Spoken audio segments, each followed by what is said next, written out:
Sistēmas sadaļā lietotāji jūs pārvaldīsiet savas organizācijas lietotājus. Pirms mēs parādām, kā pievienot un pārvaldīt lietotājus, ir svarīgi izskaidrot dažādu veidu lietotāju lomas, to pielietojumu un tiesības. Pastāv 4 dažādas lietotāju lomas.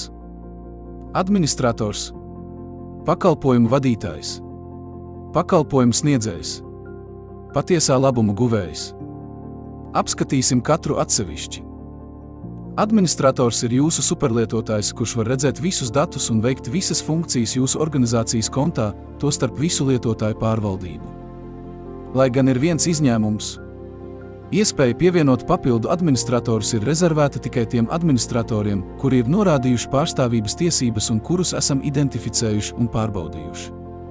Šeit ir svarīgi atzīmēt, ka mēs ļaujam jūsu tirgotāju organizācijai sniegt pakalpojumus mūsu platformā tikai pēc tam, kad esam identificējuši un apstiprinājuši vismaz vienu administratoru ar pārstāvības tiesībām kā platformas administrators. Tas nozīmē, ka šim administratoram ir jābūt pārstāvības vai paraksta tiesībām, lai pārstāvētu juridisko personu, kura pie mums ir reģistrējusi tirgotāju kontu.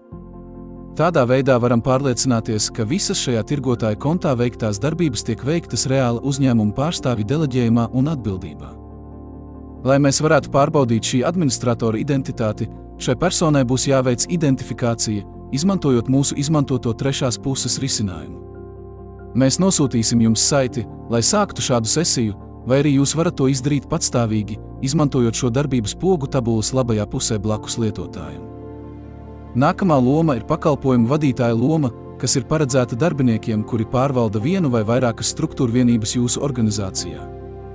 Struktūrvienības ir, piemēram, jūsu studijas vai citas fiziskās pakalpojumu sniegšanas vietas, kurās tiek faktiski sniegti pakalpojumi. Šī persona parasti būs atbildīga par struktūrvienības darbībām, piemēram, pakalpojumu plānošanu, darbinieku grafiku, klientu attiecībām un tā tālāk. Pēc noklusējuma šis lietotājs nevar redzēt nevienu lietotāju, pakalpojumu vai jebkādu citu informāciju jūsu organizācijas kontā, tomēr, tiklīdz jūs lietotāju piesaistāt struktūrvienībai, šis lietotājs varēs redzēt un pārvaldīt lietotājus un pakalpojumus konkrētā struktūrvienībā. Šis lietotājs nevar pievienot administratorus vai citus pakalpojumu vadītājus, jo šī darbība ir paredzēta tikai administratoriem. Nākamā lietotāja loma ir pakalpojumu sniedzējs. Šī ir tiesību ziņā vēl ierobežotāka loma nekā pakalpojumu vadītājs.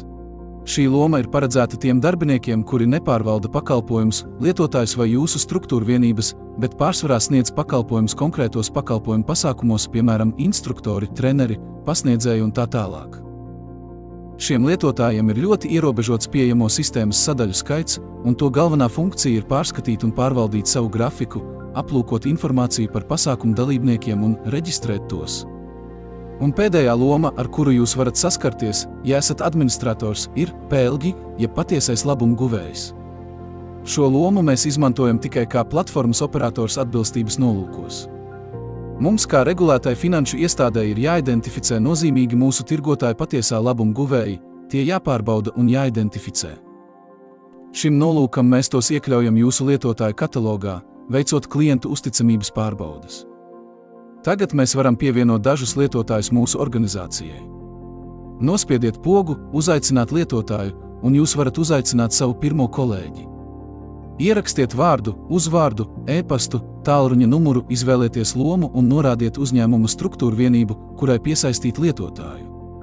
Ja nepiesaistīsiet struktūrvienību, šim lietotājam nebūs informācijas, ko redzēt sistēmā, un viņš nevarēs veikt nekādus uzdevumus. Lūdzu, ņemiet vērā, ka jūs nevarēsiet uzaicināt lietotājus ar e-pasta adresi, kas mūsu platformā jau tiek izmantot kā ģimenes kontā esoša lietotāja e-pasta adrese, taču tālruņa numurs joprojām var pārklāties. Ja tas pārklājas ar tālruņa numuru, ko izmanto ģimenes kontā, un ja šis lietotājs ielogosies, izmantojot tālruņa numuru, lietotājs tiks ielogots šajā tirgotāja kontā. Pēc uzaicinājuma nosūtīšanas lietotājs saņems e-pastu, kas būs derīgs 7 dienas, lai veiktu reģistrācijas procesu. Ja uzaicināsiet lietotāju, kurš ir arī lietotājs citā tirgotāja organizācijā, šim lietotājam nebūs jāiziet pilns reģistrācijas process, bet tikai jāpieņem uzaicinājums un pēc pieteikšanās varēs pārslēgties starp dažādām organizācijām, izmantojot šo pogu saskarnes augšpusē. Gadījumā, ja uzaicināsiet jaunu lietotāju, viņam būs jāveic dažas reģistrācijas darbības, e-pasta pārbaude, tālruņa pārbaude un platformas līguma pieņemšana. Un neuztraucieties, mums ir arī mācību video par šo procesu, lai ik viens varētu to izdarīt. Ja nolemjat dzēst lietotāju, vienkārši izmantojiet dzēšanas pogu. Pēc tam, kad lietotājam ir iestatīts dzēšanas status, šis lietotājs tiks pilnībā izdzēsts 24 stundu laikā un visi lietotāja dati tiks anonimizēti, ja vien šis lietotājs nav citas tirgotāju organizācijas dalībnieks. Šādā gadījumā lietotājs tiks noņemts tikai no organizācijas, kurā lietotājs tika dzēsts. Tagad apskatīsim lietotāja profila sadaļu. Noklikšķiniet uz darbības un rediģēšanas pogas tabulas labajā pusē blakus lietotājam. Šajā sadaļā administratori var rediģēt citu lietotāju personiskos profilus, kā arī lietotāji var rediģēt savu profilu personas datus. Kā redzat, lietotāja profilā ir vēl viena sadaļa – publiskais profils. Šajā sadaļā katram lietotājam var būt apraksts, ko var publicēt mūsu tirgū.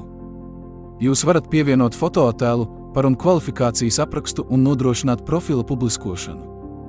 Ja tas ir iespējots, šis lietotājs tiks publicēts jūsu tirgus lapās, piemēram, uzņēmuma profilā vai pakalpojumu aprakstos, kur šis lietotājs tiks piešķirts kā pakalpojumu sniedzējs.